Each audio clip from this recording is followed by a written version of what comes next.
Well, welcome back, everyone. Hope you're having a great week in markets. I am super pumped. It's just a few weeks away, and it's going to be the greatest summit we've had yet with incredible speakers. I'll be speaking several times. Rob will be as well. Rob's going to be doing a great trading competition ahead of that.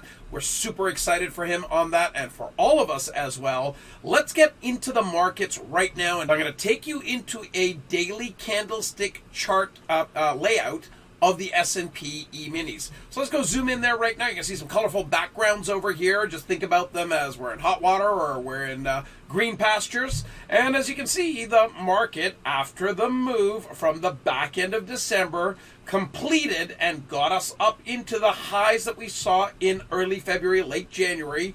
The pullback that we had into the second week of March, or first week of March over there, well, we bounced off of it. We bounced more than half of that range, which in and of itself is a positive. Now, if you want to see this in terms of the SPY, if that makes more sense in the way that you look at the market, I'm going to pop that up on the screen over here for you as well. And what you can see very clearly here is lows in December, the highs over here, just like we saw in the ES, and then, of course, a continuation signal. Now, tomorrow, we've got some big data. The data comes out at 8:30 a.m. Eastern Time. It is inflation-related. It's the core PCE price index data. Now, as that data breaks tomorrow morning, a warmer or hotter inflation print, probably a negative for equities, a negative for precious metals, a negative for bonds initially likely, long-duration bonds, corporate and government, and then we've got a stronger dollar on the other side of that. So the market move that we're in right now is advantageous and likely to continue up, but data can disrupt that. Now, nobody's going to tell you what will happen at that data point. I have views, other people have views, and what I'm going to do for myself, and I can only speak for myself on this, is I'm going to be looking for the market to give me a pump and dump tomorrow morning. So at 8:30 a.m. Eastern Time, if we find the SPY in the pre-market closer to 405, I'll be looking for an event that can take us up towards the top of these horizontal lines that are running infinitely through the screen. Not the Fibbo retracements, the weekly pivot lines.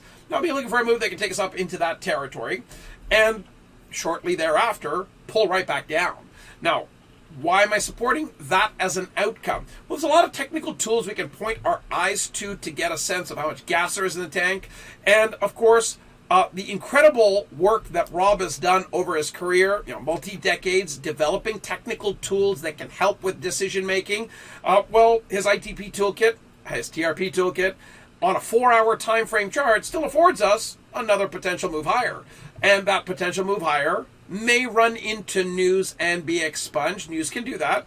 But at this stage, I will just support the opportunity for a continuation up, an overextension, and then a pullback is a more likely outcome from how it's set up. Now, again, I'm not going to stake any claim to that being the way it will play out, and I can only talk to you about what I think, what I see, and what objective tools tell me.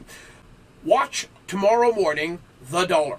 If we've got a move on the dollar tomorrow morning that is a rise that takes the dollar via the UUP ETF from where it ended the day today into and or above that $27.90 area to $28 area or higher, that kind of a rise on the dollar would be a negative for most things. And that in and of itself can take the shine off of gold quite rapidly, taking something like GLD back down from 184 to 182. However, if the data comes out cooler, you then have a dropping dollar and positive precious metals, and we'd see this as a bull flag, and completion of the move could be, roughly $4 to $5, potentially higher. Now, I want you to get an operating knowledge of what we're getting into the end of this week, so that one can be more prepared about the month of April and moving into the second quarter of the year. Potentially see some window dressing tomorrow as well. We've also got an OPEX. So there's lots going on. But simplify down to the point of indications that are powerful, impactful, and can give us a higher probability decision set overall. I'm going to bring you into one page over here that helps me. I want you to focus in on the 1-hour time frame just below my head here. And what you can see over here are the member exclusive indications available to wealth charters. We've got the champion cross, we've got the champion trend, breakout forecaster, we've got the range breaker, we've got the wealth charts long dot, we've got also overlaid on this toolkit Rob's ITP work, the TRP work, and I've got my triple S indicator here as well. So altogether, the sentiment we're getting from markets is a little worry, but not as worried as we were several weeks ago when SVB failed. We're in a spot right now technically where the continuation higher is probable. It's not just possible. It's supported by the 4-hour time frame and the daily time frame that have positive technical signals. But as far as visually looking for a decision, you've got that green zone over here. I can't tell you what to do. I can tell you that I'm going to be having a little bit more cash ready to make a decision tomorrow. I'm super excited about teaching you techniques on how to use a multi-time frame dashboard just like this, how to layer signals on top of each other to have the highest probability of a directional outcome on any asset class, on any time frame. I'm going to stick to more swing with you, and I'll be presenting at the summit. Looking forward to seeing you there. We've got some incredible speakers. World-class economists are joining us this summit as well. And of course, you're going to have Rob several times, and very likely in the evenings as well. I haven't talked to him about that, but I'm pretty sure he'll be doing that as well. So there's going to be a lot of touch points for some incredible learning at this summit, and I'm going to take you now to the page that you can go to by clicking the link in the email or the one at the bottom of this video and join us at the summit. Let's go grab that page right now. You can simply go in and type in joinziad.com and it will take you to a page just like this, well, this page, and you can put your information in there and get set up, get your seat ready to go, and of course get a few of the goodies ahead of the summit to start preparing. For those of you that are joining and transitioning to wealth charts and the entire fold over here, taking active control of your wealth, well, we want to be a part of it and help you learn to become a better trader, better investor, and make better decisions.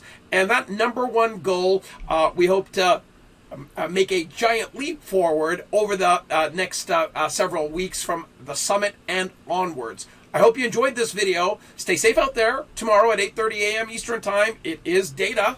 The data comes in and creates that risk-off tone.